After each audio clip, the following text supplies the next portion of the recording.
Selamat malam, nama saya Nopal Samuel Manurung, kelas 3 KNB, mata kuliah Pendidikan Anti Korupsi. Dosen pengampu yaitu Pak Usni Mubarak. Saya yang bernama Nopal Samuel akan mereview sebuah artikel yang berjudul tentang insersi pendidikan anti korupsi dalam mata kuliah pendidikan kewarganegaraan di perguruan tinggi, yaitu Herdi Wismanjaya tahun 2021. Oke, pertama yang ke satu yaitu pendahuluan.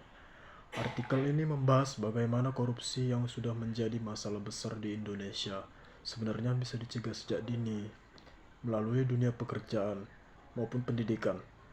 Penulis menekankan bahwa perguruan tinggi bukan hanya untuk tempat menambah pengetahuan, tetapi juga tempat membentuk karakter. Karena itu, ia melihat pentingnya memasukkan pendidikan anti korupsi ke dalam mata kuliah pendidikan kewarganegaraan agar mahasiswa terbiasa dengan kejujuran dan integritas. Yang kedua, yaitu latar belakang dan tujuan penelitian. Latar belakang tujuan penelitian ini berangkat dari kenyataan bahwa korupsi di Indonesia masih terus terjadi dari berbagai kalangan. Pendidikan kewarganegaraan sendiri sebenarnya punya ruang yang luas untuk membentuk moral mahasiswa. Melalui insensi materi anti korupsi, mahasiswa diharapkan mampu memahami bahaya korupsi sekaligus memiliki keberanian untuk menolaknya. Tujuan penelitian ini adalah melihat apakah perguruan tinggi, khususnya Universitas Pamulang, siap menerapkan penyisipan materi anti korupsi di dunia kuliah PKN, dan bagaimana tanggapan para ketua program studi mengenai wacana tersebut. Yang ketiga, landasan teori atau parafrase. Dalam artikel ini, pendidikan anti korupsi dijelaskan sebagai proses pembelajaran yang mengajarkan nilai kejujuran, disiplin, tanggung jawab, hingga keberanian menolak praktik menyimpang. Pendidikan kewarganegaraan dipandang sebagai sarana penting untuk membentuk warga negara yang cerdas dan berkarakter. Insersi atau penyisipan materi menjadi konsep yang dipilih karena memungkinkan penambahan materi baru tanpa mengganggu inti mata kuliah utama. Pendekatan ini dianggap cocok untuk menanamkan nilai moral mahasiswa secara lebih natural dan berkelanjutan. Yang keempat, yaitu metode penelitian.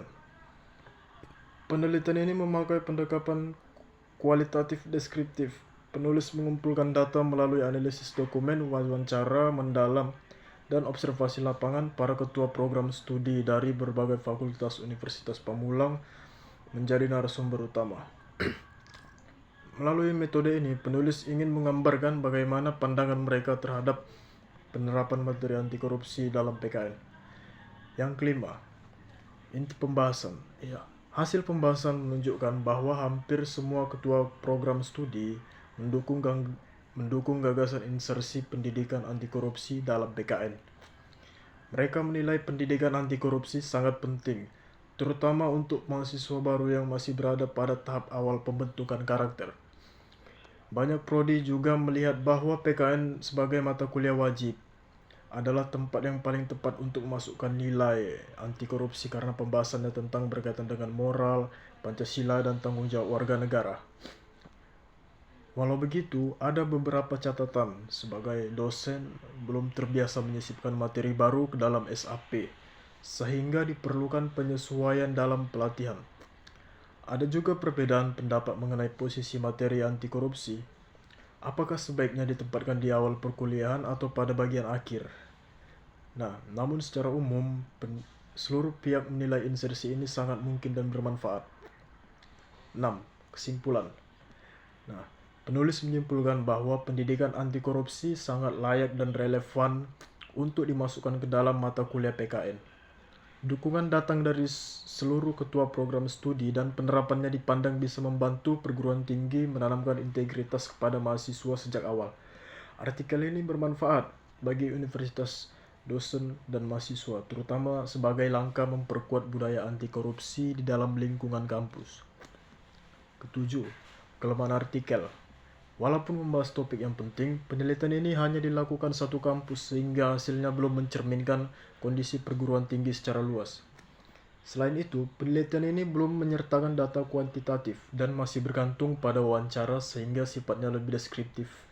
Beberapa dosen juga diketahui belum sepenuhnya memahami teknis penyisipan materi anti korupsi ke dalam SAP. Ke-8. Kelebihan artikel. Artikel ini jelas relevan dan membahas persoalan korupsi dari sisi pendidikan yang jarang dibahas secara mendalam. Penulis menyajikan pandangan banyak ketua prodi sehingga memberikan gambaran yang cukup lengkap. Selain itu, artikel ini menawarkan pendekatan yang praktis melalui insersi materi, bahkan sekedar teori umum. Ke-9, yaitu rekomendasi pengembangan. Dari hasil penelitian, penulis menyarankan agar pihak kampus menyusun SAP yang sudah terstandarisasi dan memasukkan pendidikan anti korupsi secara jelas ke dalam materi PKN. Dosen perlu mendapatkan pelatihan agar lebih paham cara menerapkan insersi dengan benar. Penelitian ini sebenarnya juga disarankan untuk dilakukan perguruan tinggi lain agar mendapatkan gambaran yang lebih luas tentang implementasi pendidikan anti korupsi di Indonesia. Baik, sekian dan terima kasih. Inilah hasil review artikel saya. Mohon maaf jika ada kekurangan kata maupun ada kesalahan. Sekian dan terima kasih.